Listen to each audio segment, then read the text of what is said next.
Hi, my name is Jeff Urick. I'm the head of marketing here at Nanosys, and we're going to walk you through our booth here at Display Week. On this wall here, we're showing the speed advantage of quantum dots for IT displays. IT displays, including monitors, notebooks, are a really important market for quantum dots. So what we have here is a demonstration showing the speed advantage. Quantum dots have response time measured in less than 100 nanoseconds. And we're comparing quantum dots on the right here to another phosphor technology called KSF phosphor. KSF phosphor is a great red emitter, has a great pure red color, but it's a little bit slower than this. It actually responds on the order of about 8 milliseconds.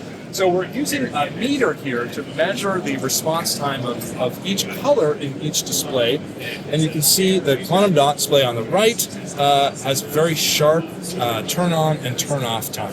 This display is doing black frame insertion. So you can see the LED is firing with the LCD shutters closed there. And you see a little bit of bleed. And now here the shutters are open with the LED. And the LED turns off, the light goes away, right? On the KSF side, you can see some of the red bleed actually going from 0 milliseconds all the way over here to 8.3 milliseconds. That's a 120 hertz display. That's the full length of the frame, and it's still going even when the frame is supposed to be closed. So when you want to go to high frame rates, 120, 240 hertz, you need a fast emitter in the backlight, and that's quantum dots. We have another visualization of just what that looks like. On the left here, we have a KSF-based film compared to a quantum dot film. I'm not sure how this comes out for you, but you can see as I move this back and forth, the KSF side has a red tail behind the blue light source, while the quantum dot side over here doesn't have any tail because the quantum dots are very fast. So this is what's going on in the backlight. It can be very challenging to manage and to hide that effect in the display. Over here, we have a display that's a demo about color metrology for displays. This is actually a great scene right here.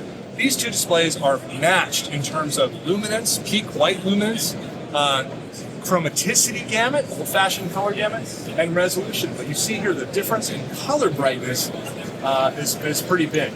It's set on top is a QD OLED monitor, and on the bottom is a white OLED monitor. You can see the red is much brighter on the QD OLED.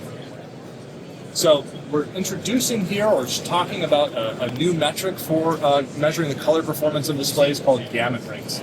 So again, you look at chromaticity gamut of the QD OLED, 99% versus 98% for the white OLED. So very similar. Resolution, 140 ppi in both cases.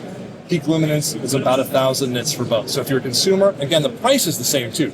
So how do you decide? Well, you can see with your eye that there's a big difference. But is there a metric? And that's where gamut rings comes in. The set on top has 98% coverage in terms of color gamut or color volume. You can see it fills the full gamut rings volume.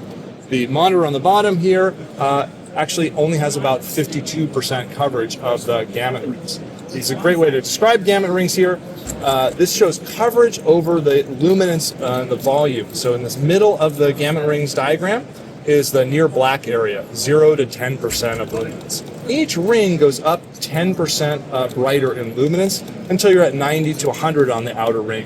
So you can see this monitor has great coverage of black and gray regions, but as you get up to the peak white, you start to lose color coverage. So that's where the gray comes in. So the quantum dot OLED set is covered all the way out, pure RGB from black all the way to the peak. And then last demo we have here is showing another example of a notebook product using quantum dots. We have 3 products from Apple here. On the left is the MacBook Pro M1 through M3 series, representative of all 3 of those models. And in the middle we have the MacBook Pro M4. The M4 MacBook is a great example of quantum dot technology in the marketplace, and just how great the image quality can look and how efficient it is. One difference between these two, the KSF-based MacBook Pro, 600 nit full screen luminance or SDR luminance. The MacBook Pro M4 has 1,000 nits full screen luminance, so it got a little bit brighter. The battery life got a little bit longer. Now, could you attribute all of that to quantum dots? Surely not, but it's an example of how efficient the quantum dot technology can be. If you had an inefficient display, it would be difficult to achieve. From an image quality basis, we're also comparing it to a tandem OLED iPad Pro here. This is a 13-inch tandem OLED RGB OLED system. It's a really beautiful display. It won an award here at Display Week. It's actually one of the best displays ever made, no doubt about it. And we just wanted to compare that to the mini LED QD system here. And I think that it compares quite favorably. They look actually very similar to your eye when you're here in person.